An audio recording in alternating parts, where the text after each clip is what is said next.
Hello and welcome back to the Retro Redo series. During this third episode, we're going to go from this plain technical drawing of a cast iron shift lever to this fully rendered super sexy shift lever in just a few minutes.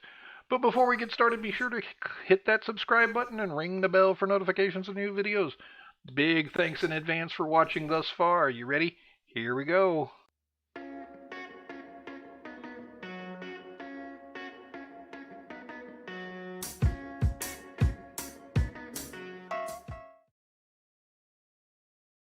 Just as a reminder, all the problems we're doing in the Retro Redo series come from my 30-year-old technical drawing book. They still sell copies of this. I'll include a link in the description.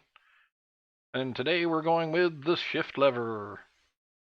So the interesting thing about this one is there's actually very few straight lines in the entire piece. There's only these straight lines over here in the slot. And what we've gone ahead and saved a drawing and got going, we're going to start a sketch on the front plane. Go to a front view. And then we're going to go ahead and make this line here. Here, I'll just bring it down. So we're going to try and draw it basically like that, where this center line of this hole is along the origin axis here. Let's move the sketch palette out of the way for a moment. We'll start with a line. Oh, actually, one thing I did forget to do is make sure that we're working in inches instead of millimeters. Should probably have done that ahead of time. Anyway, so here we are. Let's zoom out to where we have enough space to work with. So this basic line for this hole is going to go right through here, kind of like that. So we'll start a line, make it about 11 inches. Sure, why not? That's long enough. And then I keep coming in and accidentally doing this later, but we can actually leave the sketch palette open and click into construction line mode so that from now on all our lines will be construction lines until we need them not to be.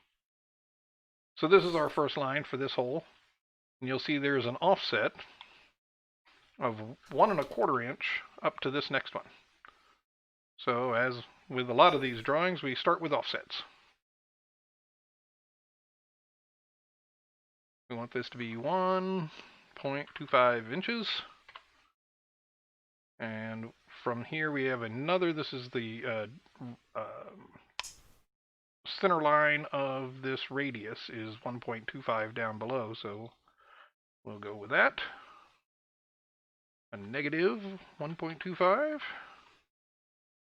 Then we have the next dimension that they show is all the way down here, this 2.75 inches from this center line. So that's why I picked this as the common line to work off of, is because the dimensions are already referencing that line primarily.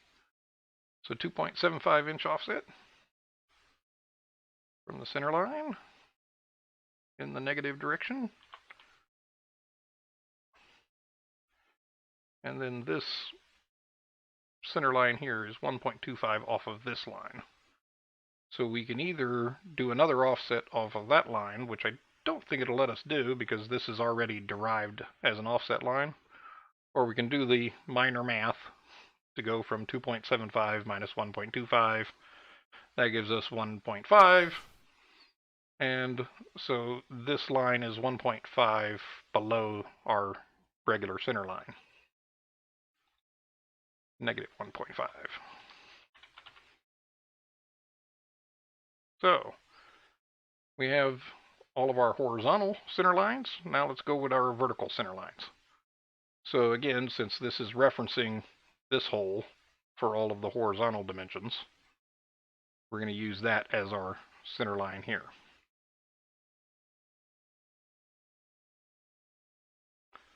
First off, we just create a line to be the center point. And this intersection is this intersection. And then so we got that one, and now we need this one, 3.4. Negative 3.4. and this one over here, which is 5.5 from here. So it's 5.5 minus 3.4 to get this distance, since we're working with offsets from this center line.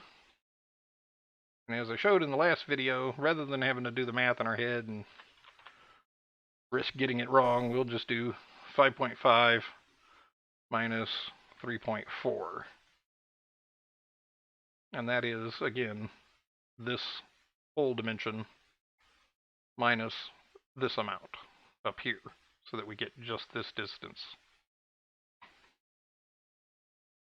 So it looks a little confusing perhaps, but that's all where these lines cross, or where all the centers are. So we'll go ahead and clear out our constraints. And actually, let's get rid of the dimensions for now too. Get a cleaner look. And so this top center line is this top hole. Here it has a 1/2 inch diameter. And so now we're going to start dropping circles.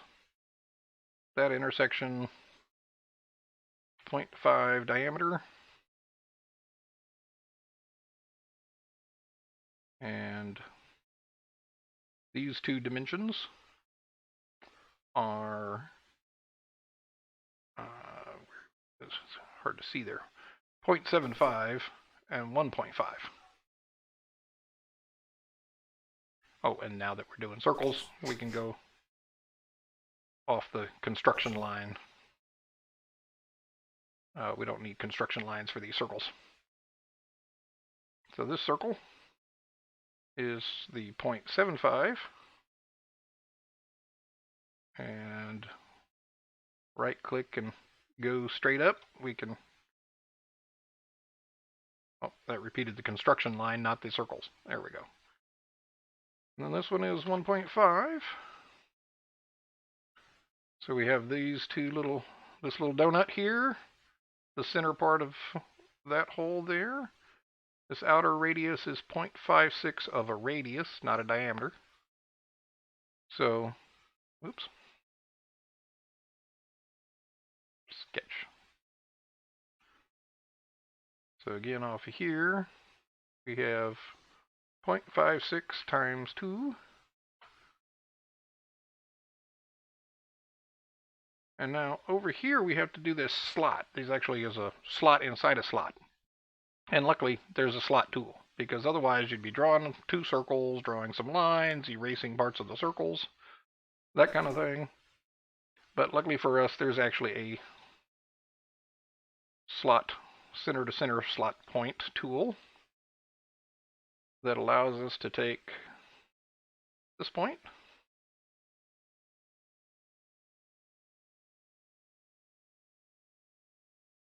to, 1 1/4. That's the dimension over there. Over, you can't really see. 1.25. 1.25. That's the distance of the inside of the slot. And then it is a 0.76 wide. 0.75. 0.75? Oh, inside is 0.76, you're right. And this one's 0.75 radius, which would be 1.5 total width. So we can say, repeat the center to center slot. Go from the same points. This time it is 1.5. So now we've already got the major shape, but of course there's very few, these other than these slot lines, there's no straight lines. The rest of it's nice smooth curves. And in the paper world, what you would have to do is use your compass to kind of draw from here as a center out where it would intersect, draw from the centers of several points to create an intersect point that would be the center of this large 6-inch radius. So that when you drew it, it would actually draw from this edge to that edge. But luckily, the way Fusion works is we can actually just start off by creating a circle just about anywhere. Say, okay, it's about that size. Actually, it's a 6-inch radius, so it should be a 12-inch diameter. So now we've just drawn the circle wherever the circle happens to be, right? And we kind of want to eyeball it. It needs to go there, and it kind of needs to touch there. But of course, eyeballing is not going to do. We can actually set a tangent constraint. So we can say this line and that line are restrained by tangent. And then again, this line and this line. Whoops. Hate when it does that. So that's what Control Z is for. Because what it's doing is it's saying, I mean, sometimes it doesn't react quickly. All right. So now we got to adjust it to where it's near where we want it to be, and then apply the tangent constraint. And it says, okay, that's where you want to go. So now we've got that 1/6" line. And then this other one, which is a 4.2" radius curve, is going to go tangent to here and tangent to this 1" radius. So let's draw the 1" radius first. And that 1" radius is going to be on somewhere along this line. And it's going to be 1. Then we can say that this circle and this circle are also tangentially connected. Interesting. That's not where I wanted it. Oh.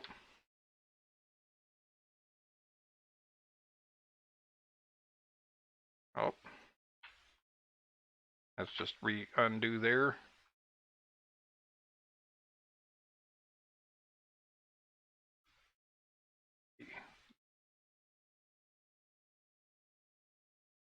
What am I missing? Oh, I did it again. So erase that ugly circle. All right, so that 1" radius circle needs to be 2" diameter and be located along this line. There was our problem with our radius and diameter problems. Now I can move this circle and it stays along that line. And again, we'll apply the tangent constraint. Now they're touching the way we want them to. And we've got one curve left, and that's this 4.2 radius curve, or in our case, 8.4 diameter. We don't want to repeat tangent, we want a circle. It's going to be 4.2 times 2. We want it to kind of be tangent to, we want it to be tangent to that, and then also tangent to there. Let's add those two constraints. That tangent.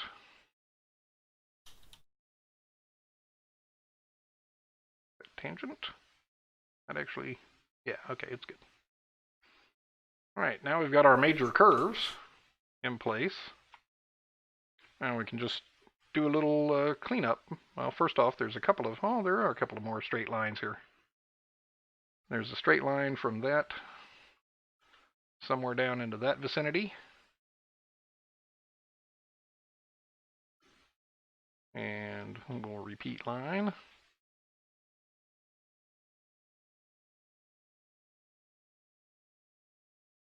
Somewhere down into that vicinity.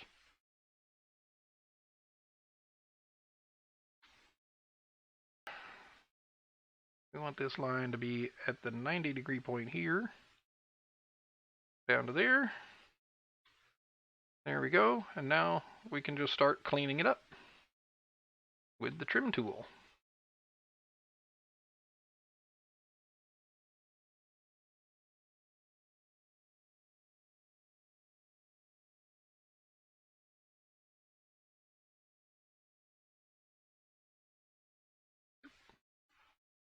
We get that nice and tangent there, that little tangent piece there.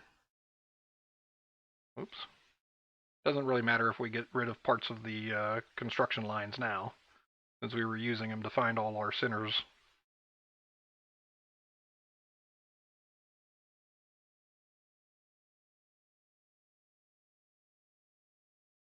You can see pretty much in no time we have the majority of our shape defined. Get rid of all these little excess bits. And then there's the majority of it. Again, sometimes you don't necessarily need to go clean up every line. Like this little line segment here isn't going to bother us. It's not going to prevent us from doing what we're doing. One last thing. We have a 0.38 radius on these 2 points. We can make a fillet on that point, and they are 0.38.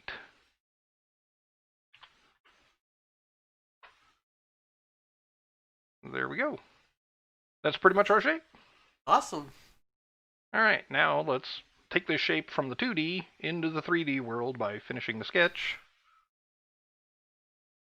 Let's take it to a sort of a side view. So you can see what we're going to do here. We're going to take this. Oh, we got one glitch. That circle does not need to be a construction circle.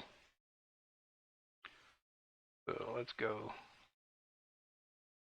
unconstructionize it. That should be enough. There we go. So this area, and this area are all going to be part of the... Now there's no side view or three-dimensional view of this in the book, so we're kind of making this part up. But we need it to be, this looks like a piece of cast iron from like a sewing machine or some mechanical system like that. So we're going to go ahead and extrude this in both directions symmetrically. We want the whole distance to be, let's say, 1/2 inch. That looks doable. So there we have our beginnings of our shape. As you can imagine, the reason why these sort of flat circular areas are here is because that's where the machine's going to be mating with some other part, and those parts are probably going to have to be lubricated and they'll be polished smooth and have a tight tolerance, that kind of thing. So I'm going to turn back on our sketch, and so because of that, they should be extruded slightly further. So if you just lean on your left mouse button, you'll come up with some options as to what is underneath your mouse cursor.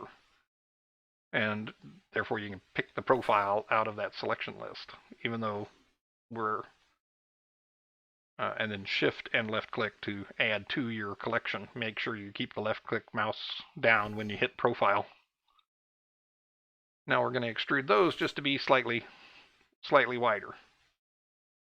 We're going to go symmetric. We're going to go the whole distance. We'll make the 1 inch. And because we're extruding something inside an existing object, it thinks we're trying to cut it away by default. And so we have to go back to join. Hit OK. Close our sketches. And there's the basic shape. But if you've ever seen any wrought iron or cast iron shapes, you see that generally the parts that don't have to interface with other pieces of machinery are rounded off. That's because they're putting it in a sand mold. So if you were to put this in a sand mold, these edges would not come out very well. So generally you find that they're filleted off. Oh, I saw this problem in the last time I did this. That fillet didn't go all the way around. And the reason it didn't go all the way around is because if we look really, really close, you can see that's not what we wanted here, right? We wanted these two, this and this, to be tangent. Oops, what happened here? Oh, I just moved it. This is all. There we go. Now we're lined up. So you notice what we did. We went in, we modified the sketch, and when we finish sketch, it reapplies each step. There's your sketch, the first extrude, the second extrude that we did. So it basically saves all of the steps that you've done in the past so that you can reapply them in order. And then you can say, well, I'm not sure this thickness is correct. What happens if I suppress that feature? Well, it becomes very ugly and non-visible because you got rid of the base object. So we'll just undo that. I should say the second extrude, you can say, oh, let's suppress that feature. And you can see what part of the object comes from which step in the build process. And so if you click on this surface, for example, you see the little dashed lines down here that show you this is the extrude that created that surface. And so you can very easily jump back and forth editing an object after the fact. So let's go ahead and put our fillet back on. And I'll show you. I guess we can be done with that for now. So what I had seen is when I clicked this path, it didn't highlight the whole path over the tool. It only went halfway. And that's what clued me into being the lines being messed up there. So let's click those. That one. And that one. And since we made it a ½ inch each way, if we make this 0.5 fillet, it can't actually roll it over. So you see it says bad starting geometry down here in the error message. That's because our 0.5 is too much. So if we made it 0.25, even that's too much. So let's make it 0.24. There we go. There's it's nice and rounded off.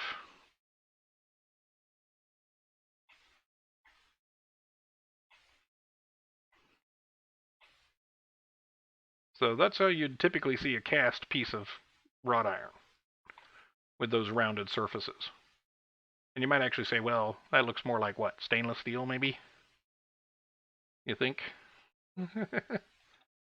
Or some sort of chrome, perhaps? Shiny. So, yeah, it is definitely shiny. Alright, so we've got it at this point. Now we want to make it look like wrought iron, and that's done with the appearance feature, which is a shortcut of A, or you can go off of the body, the actual body object itself, and say appearance. And then it's going to pop open a dialog of all sorts of appearances you can search. There's a number of libraries. Let's see. Cast iron. So this is a gray cast iron. I created a sort of darker one that looks more like what I'm used to. So we'll just drop that on there. And now you have this nice dark gray cast iron texture to the object, right? That's as if it just came out of the sand mold. So if that's the case, obviously these areas that are meant to match with other objects, they need to be smoother. So, and sure, we'll use satin steel instead of polished iron. And I'm going to make sure to do it on the faces only. So that's going to be polished.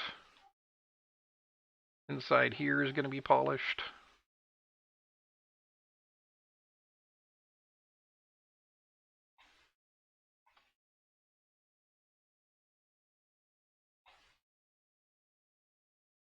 And then same kind of thing with this end. This is going to be polished. The opening in the middle will be polished. And then this other side polished. Now, as far as this hole in the middle up here, the way this looks like it would be a slot where you would just hook a metal spring of some sort. It just, because they didn't have these extra polished areas, I don't think this was meant to mate with another piece of moving equipment, but rather be just a spring point. So now we've got our object, we've got our basic materials in place, and I'll show you real quickly the render feature. So the render feature is designed to take your 3D objects and give them some environment to be in. So in this case, we're out on the street as if this were like a car or something, or a motorcycle. And what this allows you to do is you can come in and you can decide what kind of environment you want. The crossroads, you can have sort of a cool light, sort of generic environment for and show the reflections and shadows. And of course, you have all sorts of options of this. Nice. I like the snowfield one actually. I didn't look at this one until later. I might have used it in the thumbnail if I had seen it.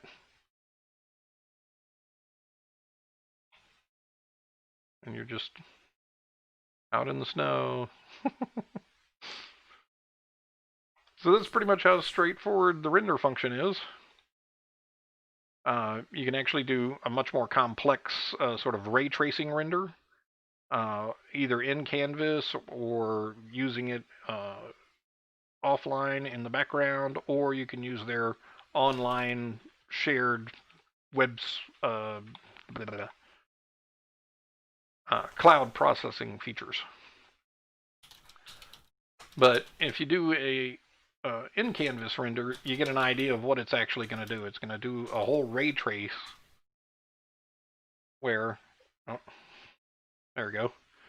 So it starts calculating outward, inward, where every line of light is going and where it bounces off to, and this kind of thing. Oof.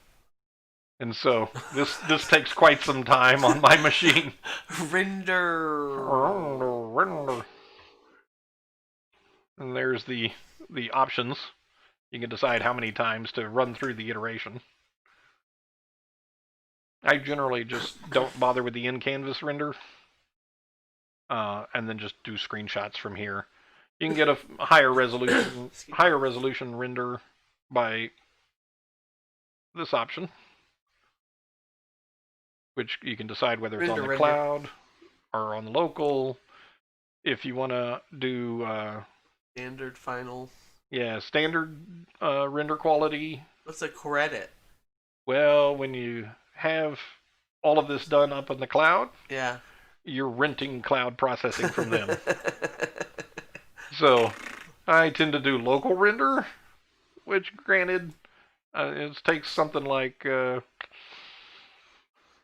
well, probably longer than we want to wait.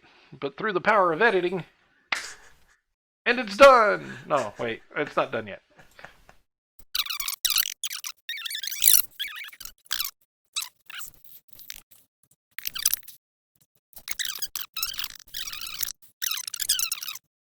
And it's done! Now we can take a view of the super high resolution rendered version. Ain't it snazzy? Well, that's what we were doing today, folks. Going from a plain technical drawing to a fully rendered item made out of what looks like cast iron and some polished steel bits. So you can see it's pretty quick and easy. So join us again next time, folks, when we do another small item like this, and try and keep it short. Be sure to like and subscribe and all that kind of fun stuff, and we'll see you next time. We're also on Patreon.